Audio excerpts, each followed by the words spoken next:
The Rideau Center food court had gone quiet in the way that expensive places go quiet when something expensive breaks, and the man responsible for fixing it was standing outside in the parking garage eating a granola bar with his 7-year-old son. His name was Paul Decker. He was 41, broad through the shoulders, with the kind of hands that told you exactly what he did for a living before he said a word. He drove a 2014 Ford F-150 with a cracked passenger side mirror and a booster seat in the back. He had been hired 3 weeks ago as a contract electrical specialist for a private event services firm out of Canada, and his job tonight was to have been finished by 5. It was now 9:47. Son's name was Owen. Not the Owen from anything, just Owen, named after a grandfather who had died before the boy was born, and who Paul had described to Owen exactly once, in a Tim Hortons parking lot in Arnprior, in the kind of specific and unplanned way that fathers sometimes explain things when the moment asks for it. Owen was 7, had his father's dark eyes and his mother's precision, and was currently working through a granola bar, with the methodical patience of someone who understood that waiting was a skill worth developing. Owen's mother had died 22 months ago. Ovarian cancer fast, the kind that doesn't give a family time to negotiate with it. Paul had been on site in Sudbury when the final call came, and he had driven 11 hours straight and had not talked about it much since, not because he was holding it in, but because he had learned that the things that were true did not require explaining. They simply were. He brought Owen to job sites the way other men brought coffee. Quietly, without announcement, with the practical calm of someone who had reorganized his entire life around a single non-negotiable priority and had done so without complaint and without drama, because the boy needed a father who showed up, and Paul Decker was going to be that father regardless of what the job required or what the schedule said or how the evening had gone sideways. The evening had gone very sideways. The event was called the Meridian Harvest Gala. It was the flagship fundraising event of the Hartwell Foundation, a private charitable organization founded 12 years ago by a woman named Sylvia Omond, who was 61, steel-haired, and possessed of the particular bearing of someone who had been in rooms full of powerful people for so long that she had stopped finding them impressive and started finding them instructive. The gala raised money for pediatric oncology research. It had in each of the past 8 years raised more than $2 million in a single evening. Tonight's event had been built around a centerpiece, a full audio-visual installation designed by a Montreal firm, a synchronized light and sound system spanning the entire ballroom of the Chateau Laurier that was supposed to activate at precisely 9 o'clock. When the keynote remarks concluded and the live auction began, the installation had been described in the event program as transformative. The lead donor, a man named Frank Aldis, had flown in from Calgary specifically to see it. He had pledged $240,000 contingent on the evening going exactly as planned. He was at this moment standing near the south wall with a glass of scotch and an expression that had been moving steadily from patience towards something more permanent. The installation was not working. It had not been working since 7:15 when the primary control panel had failed to respond to the initialization sequence. The technical director for the Montreal firm, a man named Sébastien, had been on his phone continuously since then, cycling through every configuration in his documentation. He had 2 associates beside him. They had tried every approach they had. The system was reading normal voltage. The software was showing no errors. The installation simply was not coming on. Sylvia Omond stood near the center of the ballroom in a charcoal evening gown and watched the room pretend not to notice. She was good at reading rooms. She had been reading them her whole career. What she was reading now was a room that had given the situation about 40 more minutes of graceful patience before the collective body language started communicating something less charitable. Beside her stood Kenneth Omond, her son. Kenneth was 37, thin, with the kind of energy that came from managing other people's problems so continuously that he had forgotten what it felt like not to have one. He was the foundation's executive director and had organized this evening for 9 months. He held his phone in both hands and was doing the thing where he wasn't technically pacing but was redistributing his weight from foot to foot in a rhythm that amounted to the same thing. "The backup firm's technician is 20 minutes out," he said. "You said that at 9:15, Sylvia said. "I mean it more now." She looked at the installation. The panels were dark. The room behind them was bright and warm and full of people doing their best to be generous about it, but generosity of spirit had a clock on it, the same as everything else, and she could see the clock. The event coordinator, a woman named Jules Fortin, had been circulating through the room since 7, her earpiece in, her expression calibrated to communicate reassurance without lying. Jules was 29 and very good at her job. She had a binder at her workstation near the entrance with every contingency documented except this one. She had a running list in her head of everything that had been tested and had failed, and at the bottom of it was a category that nobody had addressed yet. She hadn't said anything, she wasn't sure. She kept thinking about it. The room had 12 tables of 10 full, 240 people. The youngest attendee was a 12-year-old girl named Margot, who had survived neuroblastoma at age 4 and was here as a guest of the foundation. She was seated at table 6 with her parents, wearing a pale blue dress and eating a dinner roll with the focus of a child who understood implicitly that she was the reason all these adults were trying so hard tonight. She was the reason Sylvia Omond had built this event. She was the reason Frank Aldis had flown from Calgary, and she was utterly unconcerned with the installation, because she was 12 and the dinner rolls were good. Paul Decker did not know any of this when he walked in through the service entrance at 9:51. He had been called by the event services firm to handle a secondary issue, a faulty junction box in the catering corridor that had been flagging an intermittent fault since setup.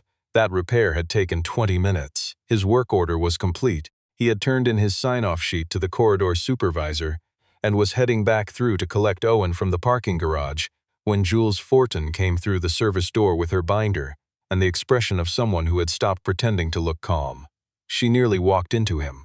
"Sorry," she said, and then she looked at him and more precisely at the patch on his jacket that said Decker Electrical and the tool bag over his shoulder. "I'm clear," he said. "Junction box on C corridor. All done. What do you know about distributed control systems?" she said. It came out faster than she intended. Paul looked at her. "What kind?" "DMX lighting protocol, custom installation, Montreal firm.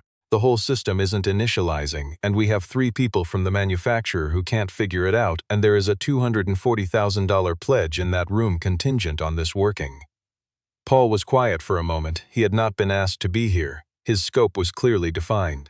His son was in a parking garage 2 floors down with a granola bar and a coloring book, and the patience of a child who had learned that sometimes things took longer than planned. He thought about leaving. The thought lasted approximately 4 seconds. "Can I see the control panel?" The moment Paul Decker walked through the ballroom service door holding a tool bag, the evening shifted. Not for the guests, not yet. They couldn't see the service corridor. But Kenneth Omond was standing near the technical station when Paul came through, and the expression that crossed Kenneth's face was not hard to read. It started with confusion, moved through a quick assessment of what Paul looked like and how he was dressed, and arrived somewhere adjacent to dismissal. "This area is restricted to authorized technicians," Kenneth said. "Who cleared you through?" "Jules Fortin," Paul said. He held up his work order badge with the same unhurried ease of a man who had been questioned on job sites before and had long since stopped finding it surprising. "Jules doesn't have authority to bring in additional contractors without my approval. This is a precision installation. It's not a wiring job. I understand that. We have specialists here. From the manufacturer. I can see that." Sebastian, who had been crouched beside the control panel with a laptop, straightened and looked at Paul with the particular expression of someone who has been failing at something for 2.5 hours and is simultaneously exhausted and protective of their territory. "What's your background with DMX?" Sebastian asked. 7 years, custom installations, mostly concert venues, 3 arena systems in Ontario. Sebastian looked at his laptop, then he looked back at Paul. Kenneth said, "I appreciate the offer, but we need someone with the manufacturer's certification on this specific model." Liability as the service door opened again. Owen walked in. He had waited in the parking garage for 30 minutes past the time his father had said he'd be back. He had finished his coloring book. He had eaten the second granola bar from his father's kit bag, the one that was technically reserved for genuine emergencies, and he had decided that 30 minutes past the promised time qualified. He had found the service entrance because he had been to enough job sites with his father to know that fathers who worked events usually came back in through the same door they left through, and he had simply followed the logic. He was wearing a blue winter jacket that was slightly too big for him and carrying the coloring book under one arm. He looked around the corridor with wide, serious eyes and located his father immediately. He walked to him and stood at his side without saying anything. The room had a different quality now. Jules looked at Owen. Sebastian looked at Owen. Kenneth opened his mouth and then, to his credit, closed it again. Sylvia Omond had come through the same door 30 seconds behind Owen, having seen the boy slip in from her vantage near the corridor entrance and having decided, with the quiet authority of a woman who did not make small decisions, to see where that led. She looked at the boy. She looked at the man beside him. She looked at the control panel, which was still dark. Then she said to no one in particular and to everyone at once, "What are you seeing?" It was not directed at Sebastian. It was not directed at his associates. It was directed at the man in the work jacket who was looking at the panel with the particular focus of someone who was not panicking because they had already moved past the stage where panic was useful. Paul looked at her. He wasn't sure who she was. He would find out shortly, but in this moment he looked at her the way he looked at everyone on a job site, which was with the direct, unadorned attention of a man who did not have extra energy for performance. "The panel's reading clean voltage," he said. "Software's showing no fault. Your manufacturer's people have tested every component from the top down." He paused. "Nobody's checked the ground path." The room went very still. Jules looked at her list. At the bottom, the untouched entry she had written 40 minutes ago and not said aloud because she was new at this level and wasn't certain enough. Ground path integrity. She had written it there because the symptom pattern suggested it. She hadn't had the experience to be sure. She looked up. Sebastian said ground continuity was tested at installation, Paul said. Not unkindly, simply accurately. Not at operating temperature after 3 hours of the room running at full load with the catering equipment cycling on the same breaker panel. A long pause. Sebastian looked at his associate. His associate looked at the floor. Jules said quietly, "It's not on the list. The ground path at operating temperature, it's not on the list." Kenneth started to speak. Sylvia raised one hand. It barely moved. Kenneth went quiet. Owen, who had been standing at his father's side through all of this, looked at the dark installation panels. He tilted his head. He looked back at his coloring book, which had a full-page illustration of the CN Tower lit up at night. "Why isn't it on?" he asked his father. "That's what we're figuring out," Paul said. "Oh," Owen said, and went back to looking at the coloring book. Something in the room eased. Not the problem. The room. Sylvia looked at Paul. She said, "What do you need?" Paul considered. "A clamp meter, access to the breaker panel and the service corridor in 10 minutes. Kenneth said, "Our insurance requires." Sylvia looked at him with the specific patience of a woman who had built a foundation with her own hands and had been in more rooms than her son and had a 12-year-old girl in a pale blue dress sitting at table 6. Kenneth stopped. Paul worked without an audience, which was how he preferred it, and he worked without explaining himself as he went, which was how he always worked, because explanation was for after. Jules followed him into the service corridor with her tablet, not because anyone had told her to, but because she understood that she was watching something that should be documented, and that the documentation would matter. The first thing Paul did was clip the clamp meter around the ground conductor at the panel feed and take a reading. He looked at it for a moment. He looked at where the installation contractor had landed the ground wire at the bus bar. He did not say anything. The second thing he did was check the torque on the grounding lug. He used a small torque indicator from his bag, the kind that most residential electricians didn't carry, and that Paul carried as a matter of habit developed across 7 years of learning what failures looked like after the fact. The lug was under-torqued by a margin that was not dramatic but was precise. Enough that thermal expansion over 3 hours of operating load had caused the connection to develop micro-resistance. Not enough to trip a breaker, exactly enough to corrupt the ground reference the DMX control system required to initialize. It was not a catastrophic failure, it was a quiet one. The kind that showed up only when everything else was working correctly, which was why the manufacturer's technicians hadn't found it. They had been looking for something loud.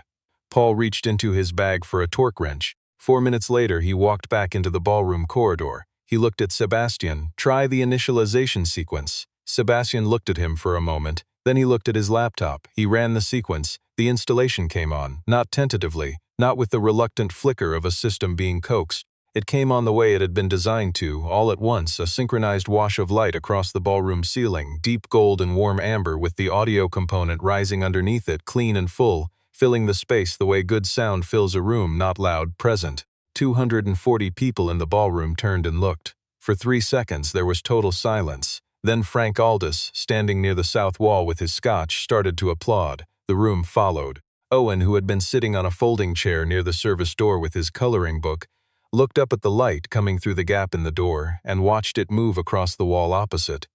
He held his coloring book up to compare the colors to the CN Tower illustration. "Close," he said to himself, with the fair-minded assessment of a child who applied honest standards to everything. Sylvia found Paul near the loading bay 15 minutes later, where he had brought Owen to wait while the payment processing for his work order was sorted. Owen was asleep against his father's arm with the comprehensive unconsciousness of a 7-year-old who had been patient long enough and had used up his available wakefulness for the day. Paul was looking at his phone. Sylvia sat down in the chair beside him without asking. Paul looked over. He still didn't know exactly who she was, though he had worked it out in approximate terms from how the room oriented itself around her. She said, That was a $2.5 million fix with a torque wrench. The tool doesn't know that, he said. She looked at Owen sleeping. He comes with you often, when I need him to. She looked at the boy, the blue jacket, the coloring book that had slipped sideways onto the floor without waking him. I'm sorry you had to wait. For the payment, it's all right. She was quiet for a moment, then she said, I'd like to offer you a contract. Annual. The foundation runs 6 major events, 3 minor ones, and we have a permanent installation at our office in Centertown that has needed a proper review for 2 years. She paused. Whoever reviewed it last did not do it correctly. Paul looked at her. Who reviewed it last? She said a name. Paul was quiet for a moment. He recognized the firm. He had reviewed their work once before on a commercial project in Nepean, and he had filed a report at the time noting specific deficiencies. The report had been forwarded to the project manager. He had never heard back. The project manager had, 6 months later, taken a senior position with a regional facilities company on the strength of the Nepean project's completion paperwork, which had not mentioned the deficiencies. Paul had not followed up.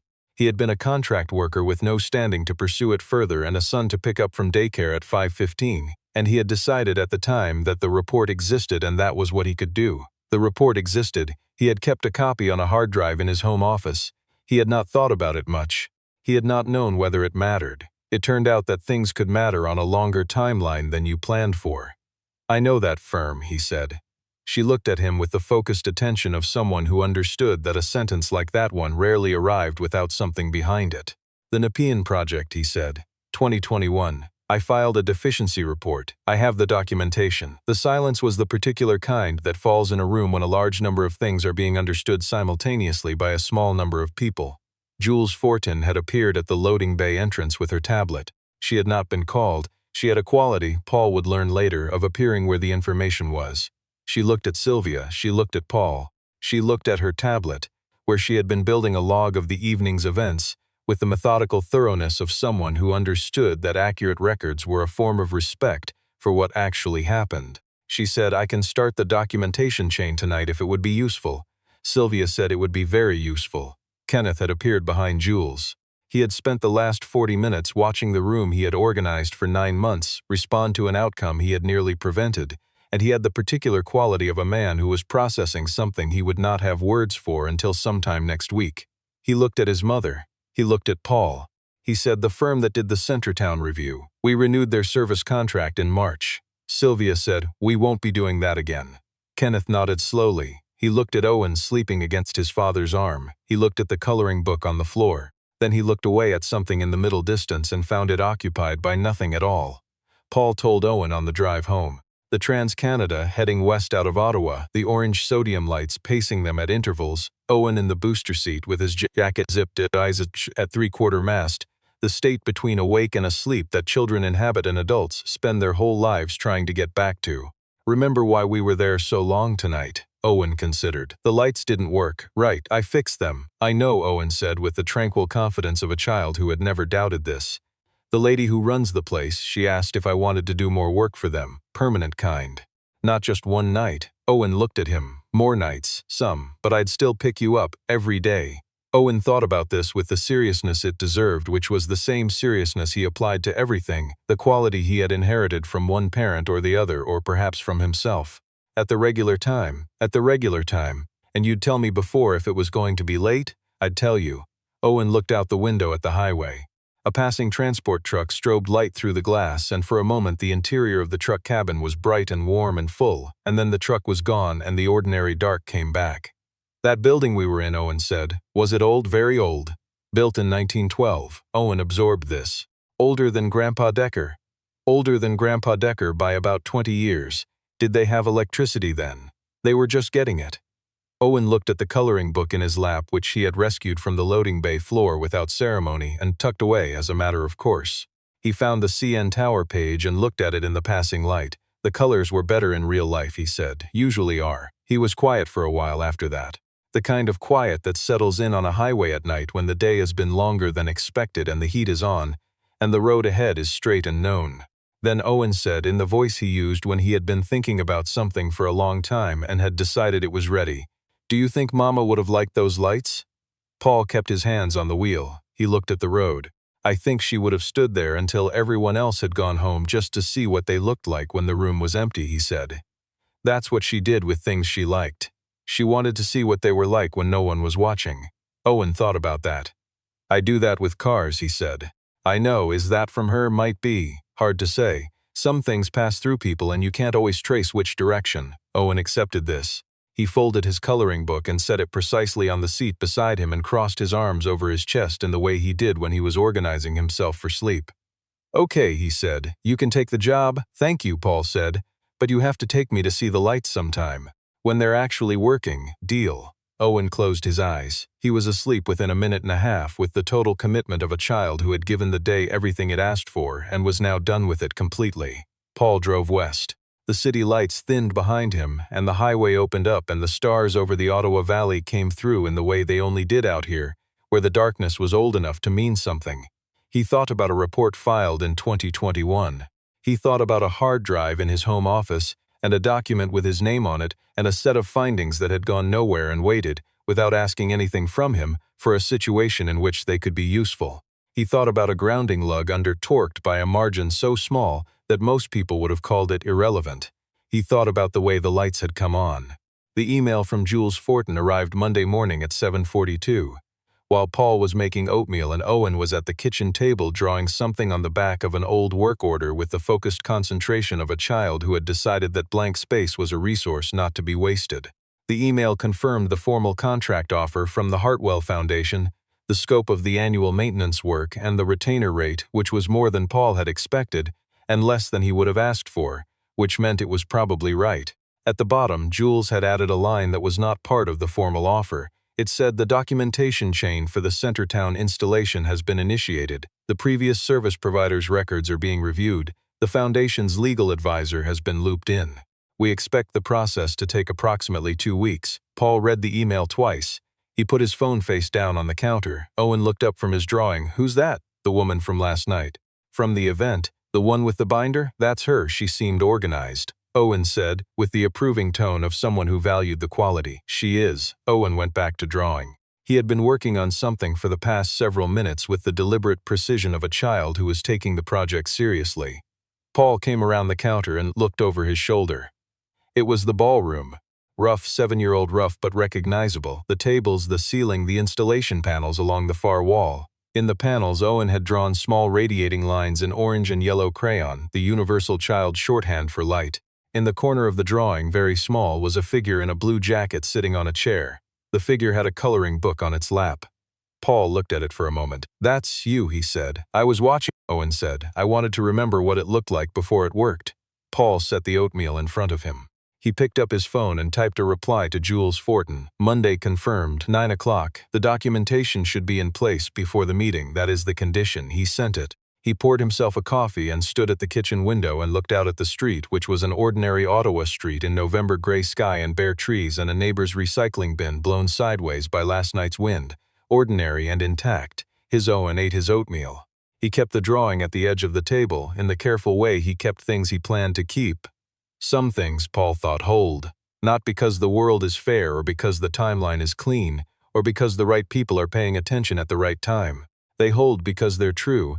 And true things have a way of remaining exactly what they are, no matter what else gets stacked on top of them. They sit there under the weight of years and wrong names and missed calls and early mornings, patient as ground, waiting for someone to bring the right tool and the right set of eyes and enough quiet to hear what the silence is actually saying. The street was gray. The coffee was hot. Owen had finished the oatmeal and was adding a small detail to the corner of the drawing, a square of light coming through the service door falling across the wall. Getting the color right.